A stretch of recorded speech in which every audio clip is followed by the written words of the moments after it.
छत्रपति शिवाजी महाराज को शेर कहते हैं और हम उस शेर के बच्चे को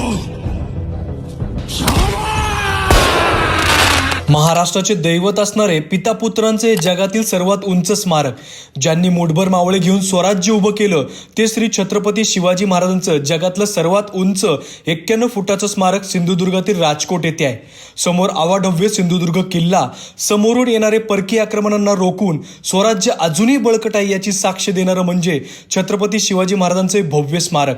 मालवणला आलात तर राजकोट येथे महाराजांच्या समोर नतमस्तक व्हायला नक्की या. आणि पुणे येथे असणारं स्वराज्याचे धाकले धनी धर्मवीर छत्रपती संभाजी महाराजांचं हे 100 फूट उंच जगातील सर्वात मोठं स्मारक, ज्यांनी 9 वर्ष स्वराज्य राखून एकही लढाई न हारलेले, धर्मासाठी आणि स्वराज्यासाठी 40 दिवसाची यातना सहन करून आपल्याला स्वातंत्र्य जगण्याचा अधिकार मिळवून देणारे श्री छत्रपती संभाजी महाराज यांचं पुणे मोशी येथील भव्य स्मारकासमोर येऊन नतमस्तक व्हा.